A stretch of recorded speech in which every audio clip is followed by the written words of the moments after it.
Shri Vishnu Sahasranama, name 972, Yagyapati.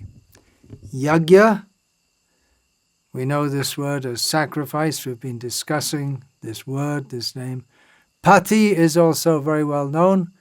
It means the Lord, the Master, the Protector. The avatar of Vishnu, known as Yagyapati, is directly mentioned in Bhagavatam, Canto 8, Chapter 1, Text 18. The Supreme Lord Vishnu, who sits in everyone's heart, appearing as Yagyapati, observed that the Rakshasas and demons were going to devour Swayambhuva Manu.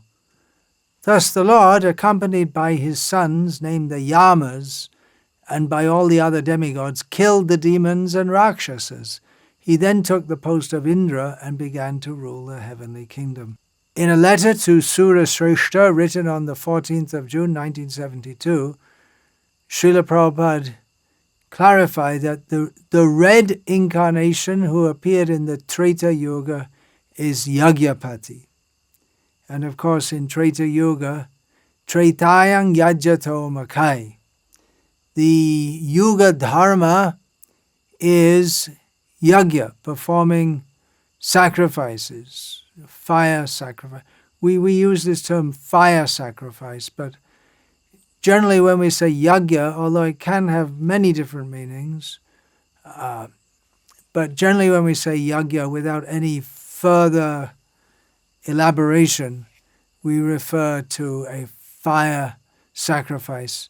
So that process was the Yuga Dharma, the prescribed method of practicing Dharma, worshipping Vishnu in Treta Yuga, and the avatar for that age, who is of a red form, is described in the Bhagavatam, is Yagyapati. Also, we have the name coming in Bhagavatam and elsewhere several times, Yagyeshvara, which has pretty much the same meaning. The word Pati, Lord and Master, Satyadeva Vasishta, explains that it's derived from the sense of protecting and ruling.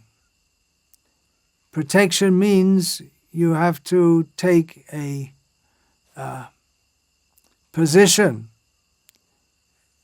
superior position in some ways. A bodyguard is assigned to a superior person, but the superior person even then has to follow the directions of his security corps, his bodyguard, in order to be protected. Now the Supreme Lord, Pati, just if we say Pati, it means he has full domination, therefore he can fully protect in all respects. So the two basic meanings are, Pati means to protect, to rule over, and the various meanings which the commentators have given to the name Yagyapati are based on either of these two meanings. Parashara Bhatta says, Swayagya Phala Prada Yagyapati. He who gives the fruit of sacrifice is done to please him. Yagya is done, wanting some result. He gives the result. Now, we're going to find that the giver of the fruit of sacrifices, this comes in various names in this section of Vishnu Sahasranama. There are 12 names connected with Yagya, beginning with Yagya itself. So there is a lot of overlapping. In this regard, I'll quote from Nrsimhadev, Bhagavatam, 7th Canto, 9th Chapter, Text 52. Abhimatang kama purosmi aham nranam. It is my pastime. I like to do it. I like to fulfill the desires of all living beings, especially humans. Nunam. Humans, they're the ones who perform sacrifices. Of course, the demigods can do so also. They can also perform sacrifices, but generally it's done by humans to propitiate the demigods so that they can get to the level of demigods, or for various personal desires to be fulfilled. There's the Putreshti Yagya. It is performed for having a son born. If someone doesn't have a son, then they may perform this sacrifice. Dasharath, we find, he performed this sacrifice with Rishya Shringa as his priest, and he got 4 sons. We find in the 4th canto of Bhagavatam, the priests of King Anga said to him, because he approached the Brahmanas and said, I don't have a son, what should I do? It's considered essential in Vedic culture for married people to have sons. Putrarte kriyate bharya. One should take a wife for the sake of having sons. And if, especially a king, more than anyone, he requires to have a son who can carry on the family tradition of ruling over the kingdom as a matter of dharma. It is his duty to have a son. Putrate kriyate bharya, putra pinda prayojanam, that's it. Manu says, one has to have a son to offer pinda, offerings to the pitris, to the departed forefathers. But that's essential. And for a kshatriya, king, he has to produce a son who can rule the kingdom. It's his duty to prepare for the future after he's gone, that his son can continue. It's such an important service to be the king. So we find in the Bhagavatam, the Brahmana priests, they said to Anga, O king, we wish all good fortune for you. You have no son, but if you pray at once to the Supreme Lord and ask for a son, and if you execute the sacrifice for that purpose, the enjoyer of the sacrifice, the Supreme Personality of Godhead, will fulfill your desire. They're so confident. Nowadays we may not have that confidence, but they had complete confidence that if the king is pious, actually the reason why he wasn't having a son was because of some impiety in a previous life. But basically he was living a pious life. So if you're pious, the priests are pious, they follow the process properly, surely Lord Vishnu will bless you. He's not obliged, but generally he does so. That is, the Kama Mimamsakas think, if you just follow the Vedic rites, do the sacrifices, you'll get the result. There's no need to bother about God. If there's Ishvara, he's obliged to give the results if you do your duty. That's wrong. He's not our order supplier, but generally he does so. From Srila Prabhupada's purport to Bhagavatam, Canto 2, Chapter 4, Text 20, in the Vedic rituals, there are recommendations for performing different types of sacrifice in order to achieve the greatest benefit in life.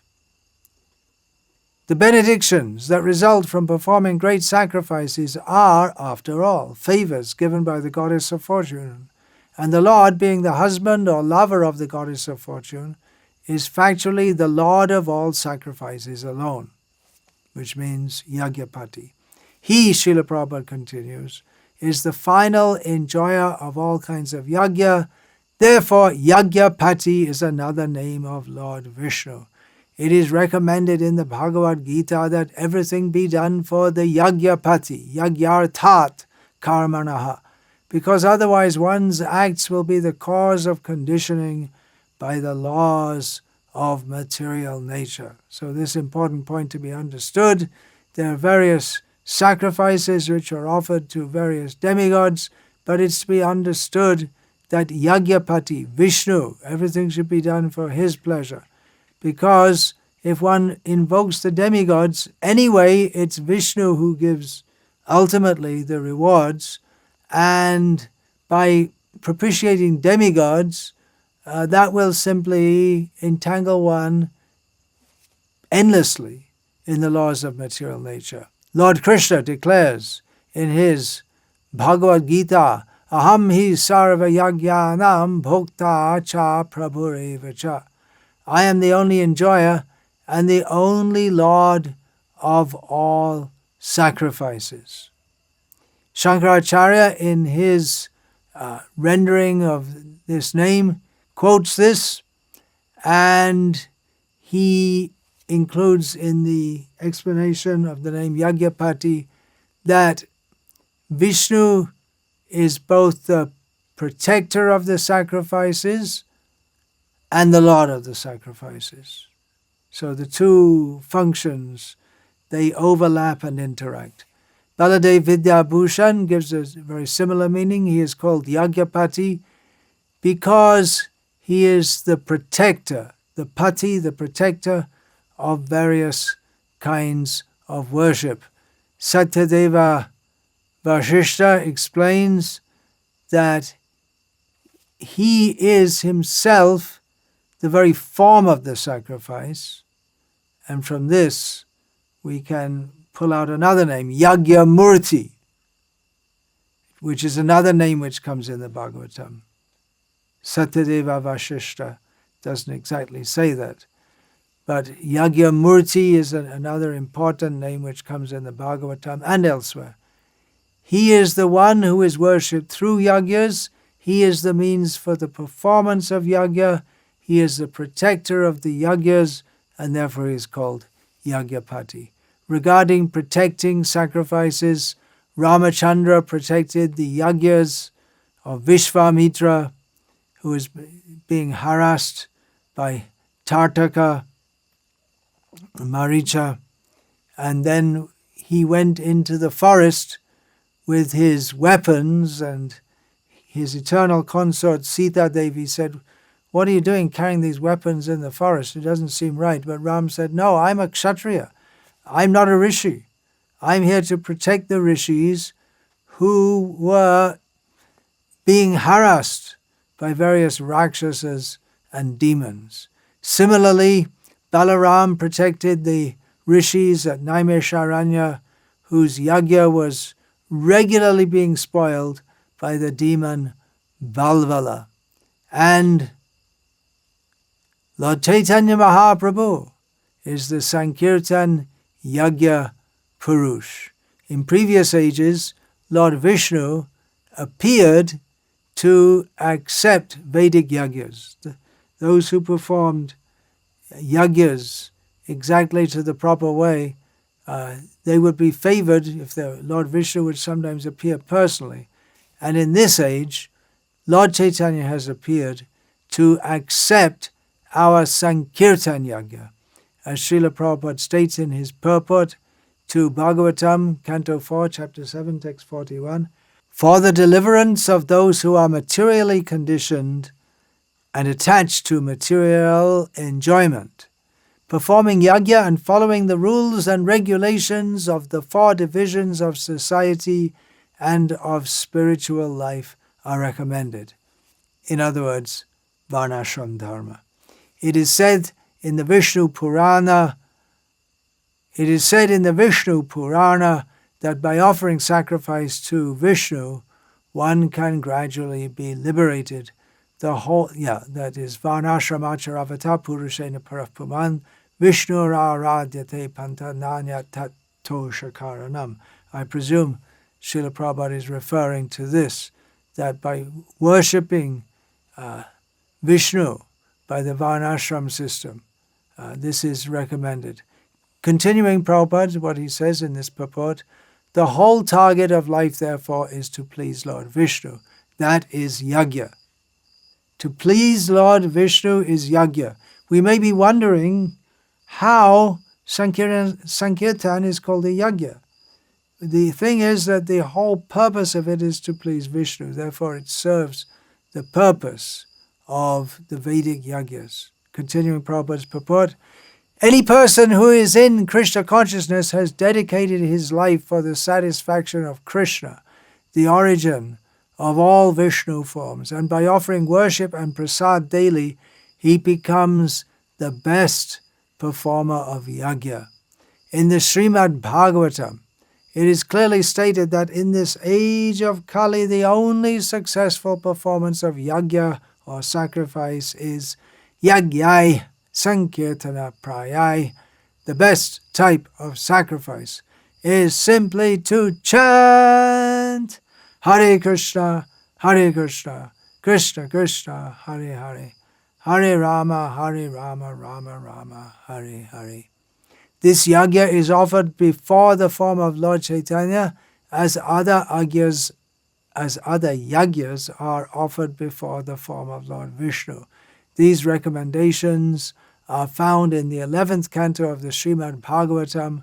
Moreover, this yagya performance confirms that Lord Chaitanya Mahaprabhu is Vishnu himself. As Lord Vishnu appeared at the Daksha Yagya long, long ago, Lord Chaitanya has appeared in this age to accept our Sankirtan Yagya. Sankirtan Pati is Chaitanya Mahaprabhu, Sankirtaneshwara. That name comes in Chaitanya Bhagavat, I believe. There are many, many purports in his books in which Srila Prabhupada speaks about the Sankirtan Yagya, Chaitanya Mahaprabhu inaugurating the Sankirtan Yagya, Sankirtan Pravartak, Shri Krishna Chaitanya, Sankirtan Jagya Tare Bhaje Shaidhanya. Many, many references. Such an important point. Life is meant, human life, civilized life, is meant for dharma, meant for yagya. In this Kali Yuga, Sankirtan Yagya, inaugurated by Chaitanya Mahaprabhu. Going on to the next name 973, Yajva, he who performs a sacrifice or sacrifices. It literally means one who has performed a sacrifice. However, for the Supreme Personality of Godhead, there is no limitation of time, and so the meaning can be extrapolated. He has performed sacrifices in the past, he is performing sacrifices at present, and in the future he will continue to perform sacrifices, just like we heard about the sacrifice of the Purusha for creating the universe. He will go on doing that in every day of Brahma. He creates all the supporting materials for the existence and enjoyment of all creatures. He'll go on. He's done it. He's doing it. He will do it.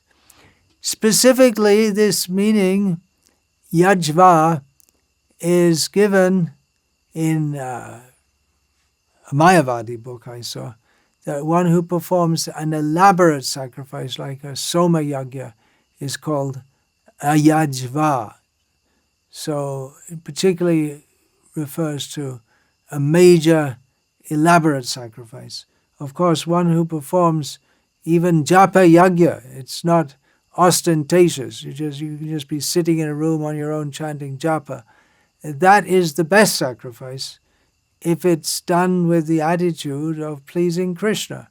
And that's better than performing huge Ashvamedha sacrifices. Ek Ashvamedha Yagya, Ek Krishna Nama Sham, Jai Kahe Se Pashande, Donde Tare Jam. We find in Chaitanya Charitamrita that one who says that even chanting the name of Krishna once is even equivalent to, not greater than, performing millions of Ashvamedha Yagyas, very elaborate, ostentatious sacrifices. One who thinks that performing any number of such sacrifices is equivalent to even once chanting the name of Krishna is a rascal subject to be punished by Yamaraj.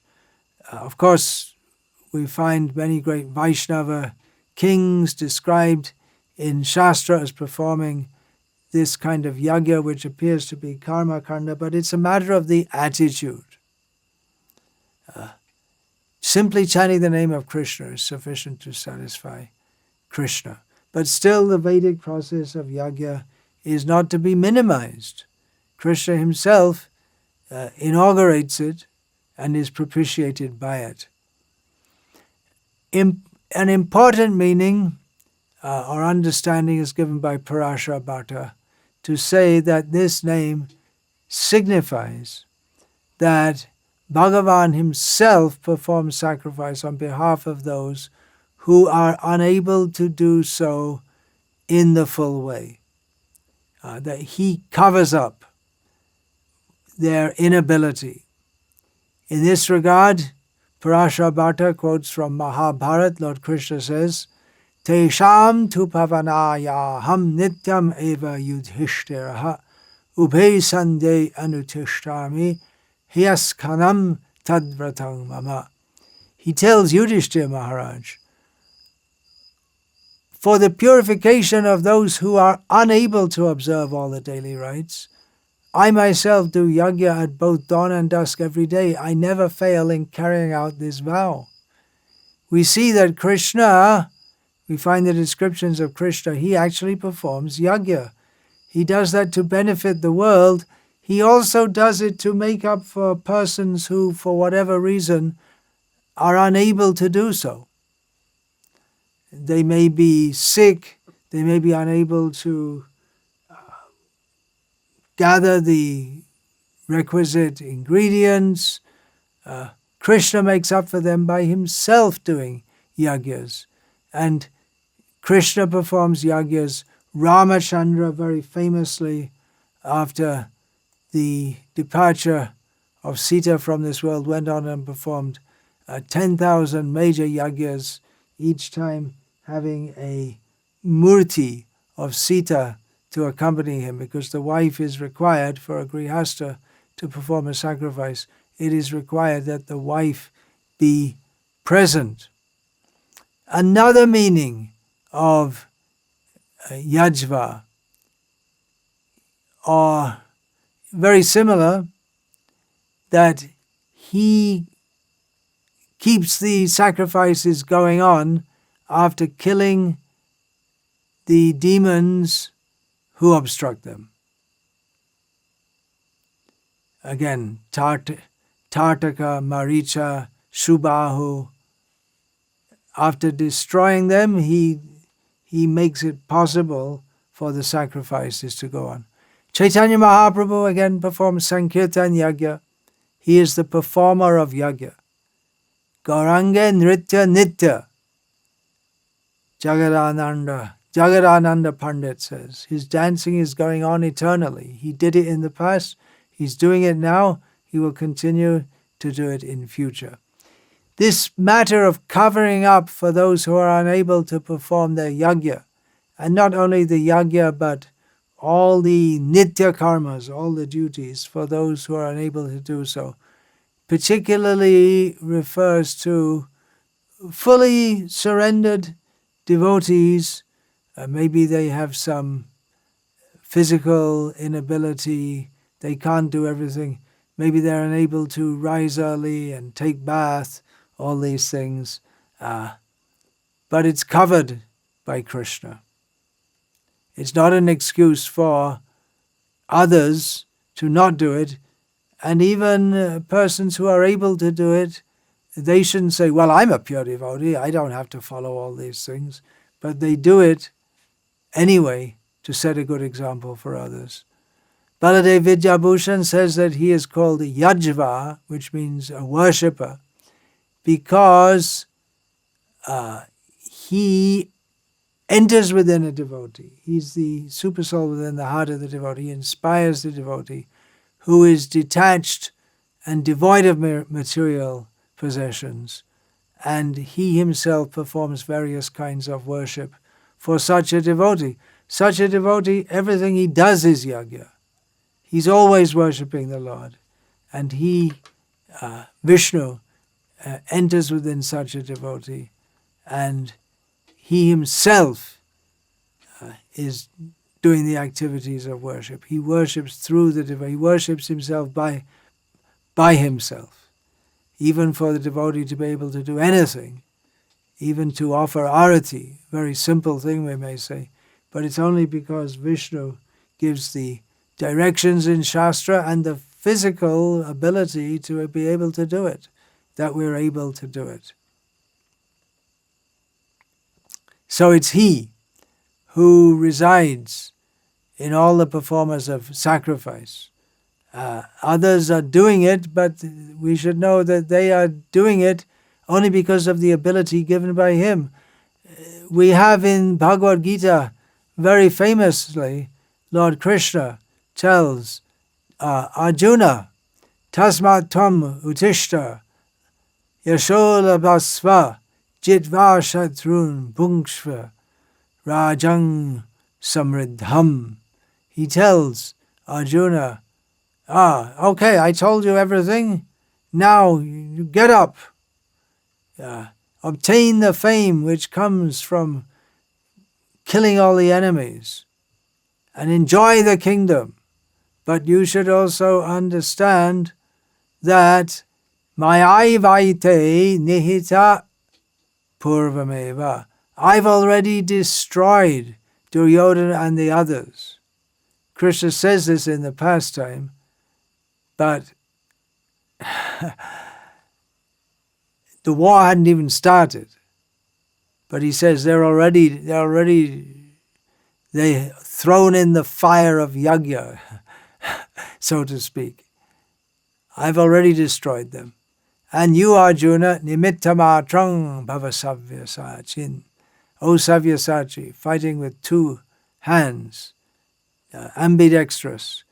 You become my instrument in doing so. So it's like a yagya. The whole battle is like a yagya.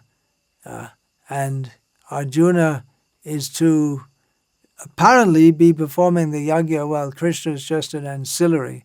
But actually it's all done by him. He is the performer of the yagya, Krishna. He empowers Arjuna to do his amazing feats on the battlefield. Shankara,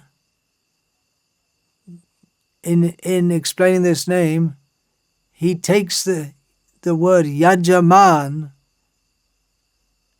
which means one who sponsors the yagya, for whom it is performed. He takes this to mean that he is the Lord of the yagya. And he again quotes, Aham hi sarva yagyanam bhukta cha prabhureva cha. One of the roots of one of the meanings of the root yaja is to give, and Sri Krishna Datta Bharadvaj uses this meaning, yaj, dane, to give, to say that he who bestows his blessings on the devotees is yajva. So we have many names in which we hear various commentators saying that he's bestowing his blessings on the devotees. And that's one of the meanings of the name Yajva also. So let's pray to Krishna to bless us all. He's blessing us. We should see everything we have, this whole wonderful process of Krishna consciousness, sorrow in this world, joy in this world, whatever, it's all coming from him. It's all his blessings. He is Yajva. Vancha kalpa tarubhyascha kripa sindhubhya evacha patitanam pavanebhyo vaishnavebhyo namo namaha.